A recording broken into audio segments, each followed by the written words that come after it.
Le jeu de la dame est une série extraordinaire. Une histoire dont la seule faiblesse est de ne pas être réelle. On a tellement envie d'y croire. Le récit se concentre sur le personnage de Beth, jeune prodige des échecs pendant les années 60. Dans une société américaine très genrée, dans un univers des échecs presque exclusivement masculin, le jeu de la dame avait tous les prérequis d'une œuvre féministe, dépeignant le destin d'une prodige féminine esseulée au milieu des hommes. Un personnage principal à l'image de la dame, seule pièce féminine de l'échiquier. Cela semblait se confirmer dès le premier épisode, lorsque Beth Harmon demande au concierge de l'orphelinat, Mr. Scheibel, de lui apprendre à jouer. Girls do not play chess.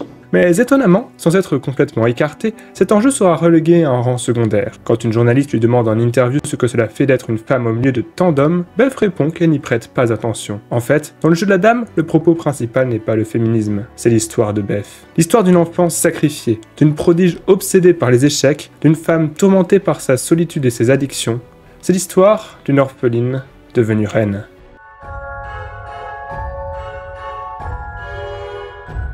Le titre anglais du jeu de la dame, The Queen's Gambit, varie de la version française. Mais tu ne trouves pas ça intriguant, ce titre ? Attends, mais qu'est-ce que tu fais là, Léo ? Bah tu sais, moi aussi j'ai regardé la série, et j'ai quelques trucs à dire dessus. Maintenant, revenons-en au titre, The Queen's Gambit, qu'on peut traduire par Jeu de la Dame ou Gambidame en français. Ce titre est en fait le nom d'une ouverture dans le jeu d'échecs. Une ouverture où on sacrifie un pion. Cela fait évidemment référence à la mère ayant voulu sacrifier la vie de sa fille. Tout le long de la série, Beth fait face à de nombreux abandons. Outre celui de sa mère biologique, l'orphelinat la délaisse, son père adoptif ne l'aime pas, et sa nouvelle mère est malade et instable. Beth joue donc le rôle d'une fille sacrifiée, ce qui la plonge dans l'addiction. Pour autant, un espoir persiste. Peut-elle exploiter cette enfance sacrifiée pour elle-même réaliser des sacrifices lui permettant de devenir la meilleure joueuse du monde ? De ces multiples abandons, Beth garde une profonde colère intérieure. Une émotion qu'elle met au service des échecs, la muant en rage de vaincre. Quand Harry Baltic arrive en retard à leur partie, quand Benny l'humilie en partie de Blitz, elle se sert de cette colère pour les battre. Remporter ces parties est aussi un moyen pour elle de maintenir un sentiment de sécurité. Terrifiée par un nouvel abandon, marquée par un orphelinat où elle n'avait pas la moindre liberté, Beth tente de contrôler sa vie autant que possible. C'est d'ailleurs une des raisons de son amour inconditionnel pour le jeu d'échecs. C'est un jeu où elle ne dépend pas des autres. Comme elle le déclare en interview, c'est juste 64 cases et 32 pièces qu'elle peut contrôler et dominer.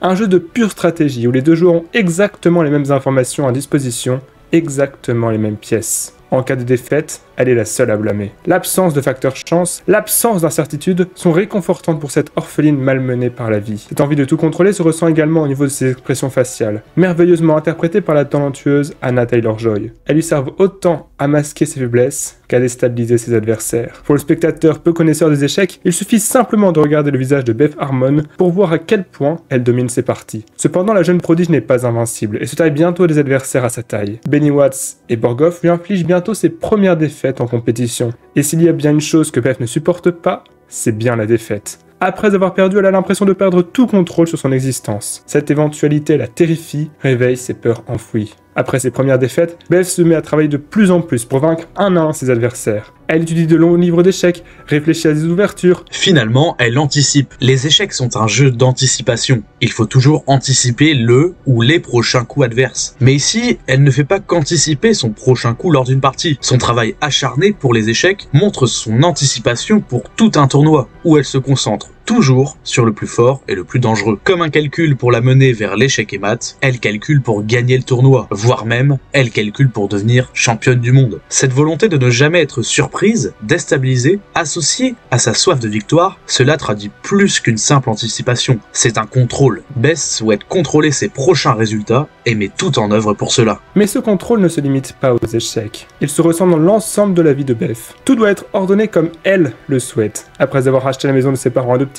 elle la refait faire à ses goûts. Mais le plus flagrant se retrouve au niveau du choix de ses vêtements, car la manière dont Beth s'habille retranscrit son évolution et ses états d'âme au cours de la série. Le premier vêtement marquant de la vie de Beth est une robe cousue par sa mère avec son prénom à l'intérieur. À son arrivée à l'orphelinat, elle lui est enlevée. Un moyen symbolique pour l'institution de renier son identité, son individualité. Pour eux, elle n'est qu'un pion parmi les autres et doit revêtir le même vêtement gris terne que ses camarades dans Fortune. Après avoir quitté l'orphelinat, elle va faire les courses avec sa mère adoptive. Encore une fois, on choisit à sa place, sans lui demander son avis. En arrivant à l'école, elle est exclue et moquée par les autres filles qui portent des vêtements à la mode plus clairs. Puis viennent ses premières victoires en tournoi et l'argent qui va avec. Beth devient peu à peu indépendante, et ses choix de vêtements symbolisent parfaitement cette liberté nouvelle. Au milieu de joueurs d'échecs masculins au style terne, elle se détache en assumant pleinement sa féminité. Un élément intéressant et rafraîchissant. En effet, dans de nombreuses œuvres, un personnage féminin ne peut devenir fort qu'en se conformant à des normes masculines. Au contraire, Beth assume son genre et en fait une force. Les vêtements de Beth sont également synonymes d'ascension sociale, suivent sa trajectoire vers la célébrité. Ils sont à l'image des villes qu'elle visite, Paris, Londres, Mexico,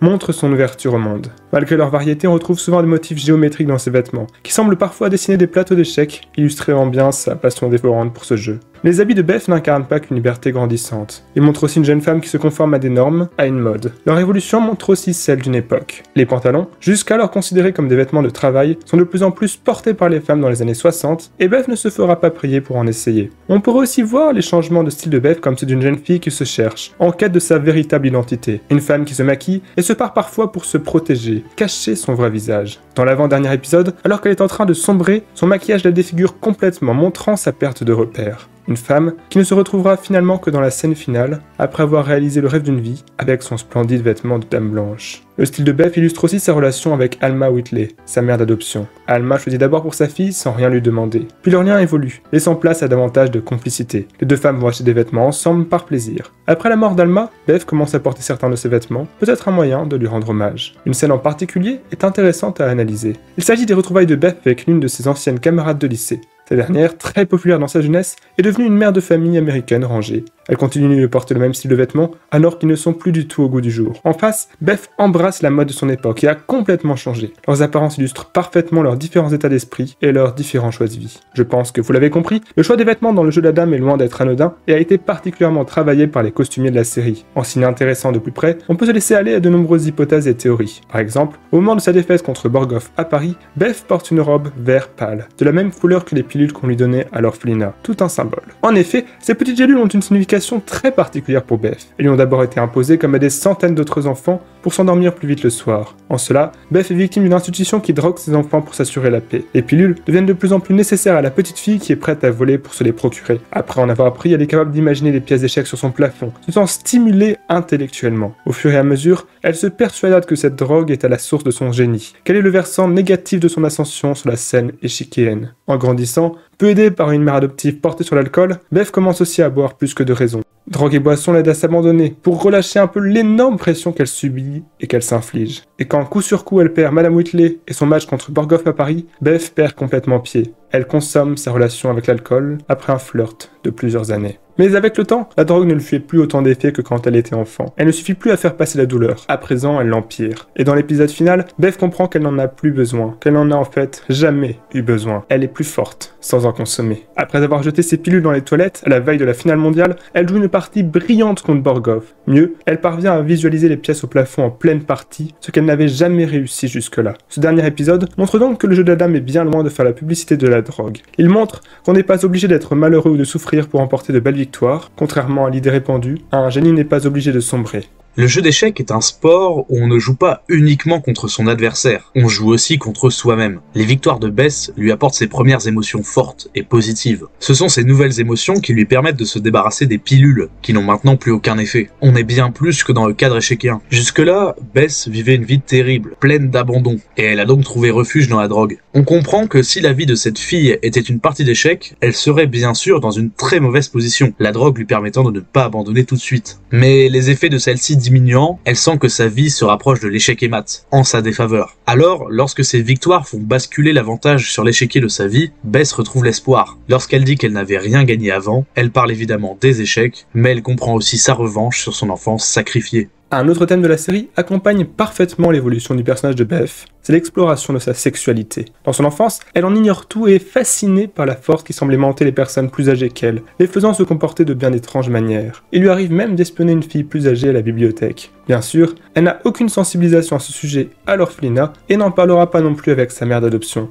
Dans les années 60 en Amérique, le sujet est encore tabou. Les filles de son âge au lycée voient les relations amoureuses comme un défi ou un accomplissement. Sa première relation sexuelle sera avec un garçon complètement ivre. Une expérience étrange, assez désagréable. Mais elle ne décourage pas Beth. Beth, qui brûle d'en découvrir davantage. Elle tombe amoureuse d'un journaliste et photographe nommé Townes. Mais il est homosexuel et ne sera pour elle qu'un ami. Qu'importe. Avec la célébrité montante de Beth, les occasions ne manquent pas et sa vie sexuelle s'enrichit. Il est frappant de noter que Beth est presque toujours à l'initiative de ses relations amoureuses, qu'elle veut en garder le contrôle. Quand Harry Baltic commence à la courtiser, elle le rebousse d'abord, puis elle vient vers lui quand elle le décide. Elle lui pose même un ultimatum, maintenant ou jamais. Mais l'évolution ne s'arrêtera pas là. Au fur et à mesure du temps, Beth ne cherche plus seulement du plaisir, elle veut aussi de l'affection. Une scène illustre parfaitement son changement d'état d'esprit. Oui, c'est la scène où elle couche avec Benny. Cette scène est très révélatrice du nouveau comportement de Beth, car les rôles s'inversent. C'est Benny qui lui parle d'échecs, tandis qu'elle recherche maintenant de l'affection. Et cette scène révèle bien plus sur le tournant qu'elle prend dans sa vie. Beth n'est plus une génie solitaire, elle a maintenant besoin des autres, car jusque-là, les autres lui faisaient peur, et seules ses victoires aux échecs lui permettaient de vivre. En fait, il est difficile d'analyser le côté social de Beth, car son rapport avec ses semblables est complexe et biaisé d'entrée. En effet, quand elle était petite, sa mère lui livrait une phrase terrible. Strongest person is the person who wasn't scared to be alone. Elle lui lègue ainsi sa peur des autres, son dégoût pour l'attachement. Cet héritage va miner la vie sociale de Beth pendant des années. En interview, elle déclare qu'être seule lui convient parfaitement.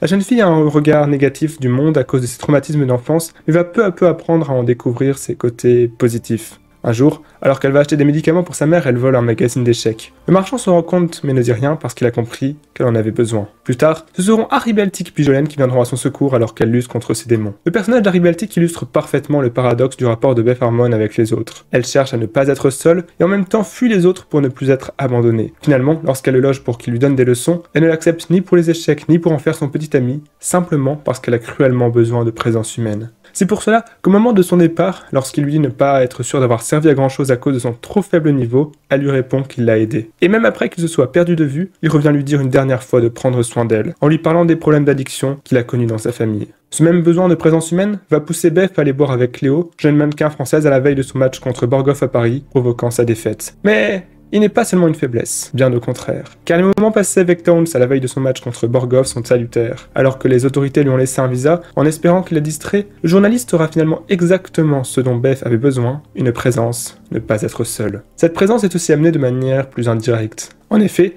dans la nuit entre le début et la fin de la partie, Beth reçoit le coup de téléphone le plus important de sa vie. Venu d'Amérique et de tous ses amis qui se sont rassemblés pour l'aider à préparer sa fin de partie. Mais le côté tactique n'est pas le plus important de cet appel. Non, ce qu'il apporte à Beth va au-delà. C'est la confirmation que des gens tiennent à elle, sont prêts à des sacrifices pour la voir réussir. Beth comprend alors ce qu'est l'amitié. Les échecs sont souvent décrits comme un jeu solitaire, mais la réalité est en fait beaucoup plus complexe. Certes, c'est un sport individuel qu'on peut apprendre seul. Néanmoins, les échecs ne se jouent pas uniquement sur l'échiquier. Pour être bon, il faut savoir lire les émotions de l'adversaire. À la fin de la partie, sans même parler, les joueurs peuvent tisser de vrais liens grâce à cette proximité. Cela crée une vraie communauté entre les joueurs d'échecs. De mon expérience personnelle, nous échangeons souvent nos parties avec d'autres joueurs pour montrer certaines idées. Et dans la série, Beth découvre grâce à cette communauté ce que c'est de faire partie d'un groupe. Rejetée par sa famille et des cercles sociaux de son école, elle tisse des liens et se fait accepter grâce au jeu. Ce lien fort entre les joueurs d'échecs est marqué par le grand respect de Borghoff après la victoire de Beth. Il laisse partir son air de joueur agressif pour laisser place à une mine heureuse pour son adversaire. Tous les perdants félicitent et applaudissent Beth pour sa victoire, un exemple de fair play qui montre le rapprochement de la communauté échiquienne. Mais toutes ces belles relations échiquiennes n'ont pas le poids de celles entre Beth et Jolene. Cette dernière est pour Beth une amie très particulière. Leur lien remonte à l'orphelinat. Elle la considère comme sa protectrice, son ange gardien. Elle est la seule avec qui elle s'autorise à montrer ses émotions,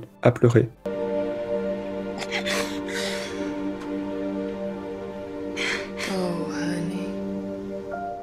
Elle était la seule à pouvoir sauver Beth après qu'elle ait sombré dans l'alcool suite à sa défaite à Paris. Elle lui payera d'ailleurs son voyage jusqu'à Moscou. Ce lien si fort deviendra presque celui de deux sœurs, car Jolene illustre à la fin de la série une famille qu'on se choisit. Dans le cinéma, les échecs sont souvent représentés par une passion dévorante qui entraîne les joueurs dans la folie. Plus qu'un combat face à un adversaire, c'est souvent le combat intérieur qui est montré. On peut par exemple citer Le Prodige, qui traite du génie américain Bobby Fischer et de sa descente progressive vers la paranoïa et la folie. Dans Le Jeu de la Dame, cela est beaucoup représenté par l'addiction à la drogue de Beth. De plus, dans Le Prodige, comme dans cette série, le parallèle avec la guerre froide, récurrent dans le cinéma échiquéen, est encore bien marqué. D'une certaine manière, Bess est l'icône américaine face aux soviétiques, comme l'a été Fischer. Dans tout sport, il existe un duel entre les générations. Les jeunes veulent surpasser leurs aînés, qui quant à eux ne veulent pas admettre que la génération suivante prenne le dessus. Aux échecs, c'est encore plus vrai, car la confrontation peut être directe. En effet, les tournois ne possèdent généralement pas de catégorie d'âge, ce qui fait qu'une personne très jeune peut affronter une personne très âgée. Dans la série, ce duel générationnel est marqué par la scène où Bess affronte un jeune de 13 ans. Terrifiée, elle prend ce match très au sérieux, car il lui montre l'arrivée d'une nouvelle génération redoutable. Le temps passe, et ce n'est plus elle, la jeune prodige. On peut mettre cette scène en parallèle avec celle où Bess affronte Loutchenko, le vieux joueur soviétique. Bess représente la nouvelle génération américaine qui vient prendre la place de la vieille génération soviétique au plus haut des échecs mondiaux. Si Beth Harmon veut être couronnée comme Dame Blanche, elle doit réussir à mettre échec et mat le roi noir, Borgov. Un personnage particulièrement intéressant qui évite l'écueil du méchant russe communiste diabolisé. Par moments, la série illustrera même leur supériorité sur le monde des échecs. Les Russes s'entraident alors que les Américains sont individualistes. On sait assez peu du passé et des aspirations de Borgov, mais une ligne de dialogue en dit long à son sujet. Alors qu'il prend le même ascenseur que Beth, elle entend parler avec ses agents. Il déclare « Elle est comme nous. Perdre n'est pas une option ». Il est le seul personnage à comprendre vraiment sa hantise de la défaite. Dans un contexte de guerre froide, où les échecs sont un excellent outil de soft power, il porte une énorme pression sur ses épaules à chaque match. Cela ne l'empêche pas de vaincre tous ses adversaires. Rapidement, Borgov devient la plus grande peur de Beth.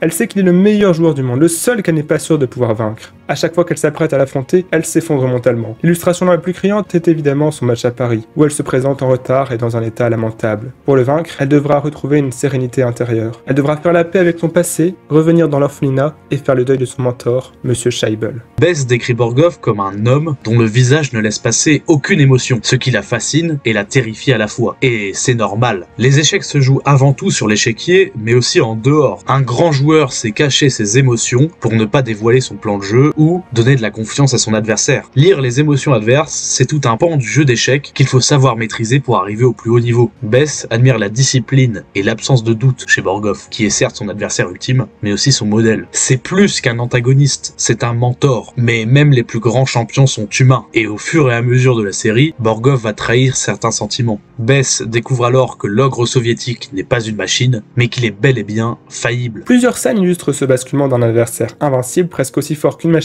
à un homme humain. La première est lorsque Beth vient de battre Loutchenko. Elle voit Borgov regarder pensivement l'échiquier et comprend que le russe redoute leur affrontement. Puis elle le voit préparer son match avec d'autres joueurs russes, comme elle le prépare avec ses amis américains. Cela la rassure en vue du match. Enfin, lorsqu'il lui offre la nulle, le retournement est presque déjà terminé. Borgov montre sa peur et le spectateur comprend à ce moment que Beth a déjà gagné. Mais de ce masque fissuré s'échappent aussi des émotions plus positives. L'admiration, le partage, la fascination d'un adversaire semblable à aucun autre. Après avoir perdu, Borgov donne son roi noir à Beth, la prend dans ses bras et l'applaudit avec tout le public. La série aurait pu s'arrêter là, au sommet. Mais cela n'aurait pas répondu à une question. Qu'est-ce qu'il y a après? Car quand on est devenu championne du monde, quel sens donner au futur? Quand on est au sommet, peut-on espérer autre chose qu'une chute? La question est déjà posée plusieurs épisodes plus tôt. Lorsque Beth affronte un jeune prodige de 13 ans, il lui dit qu'il compte devenir champion du monde à 16 ans, elle lui demande ce qu'il fera après, et elle lui répond qu'il ne comprend pas la question. Les scénaristes proposeront une fin ouverte qui laisse plusieurs pistes. Après le triomphe, Beth déambule dans les rues de Moscou et s'arrête sur une place où des Russes jouent aux échecs. Tous se lèvent pour l'applaudir, à l'exception d'un vieil homme. Il lui rappelle son mentor Mr. Scheibel et elle vient s'asseoir en face de lui pour jouer une partie. On peut se demander quel intérêt elle trouve à affronter un adversaire bien trop faible pour rivaliser avec elle. Cette partie avec le vieil homme russe montre simplement le plaisir qu'éprouve encore Bess pour le jeu d'échecs. Car oui, aujourd'hui, certains grands joueurs n'ont plus cette passion et jouent juste uniquement car ils ont fait des échecs leur métier. Mais Bess est libérée de la pression de la victoire, de la pression à vouloir prouver sa valeur. Célébrité, argent, politique, pour elle, rien n'égale cette flamme dévorante pour ce jeu extraordinaire. Une fin parfaite qui ne pouvait pas être plus meilleure, plus jouissive. Un petit pion gris, sans contrôle sur sa vie, condamné à avancer droit devant lui, est devenu une magnifique dame blanche. Après cet épisode, Beth a sur son passé difficile pris une splendide revanche. Cet épisode comme cette case pour atteindre le bout de l'échiquier et être promu en dame. Cet épisode d'une histoire nous montrant que le jeu d'échecs a bel et bien une âme.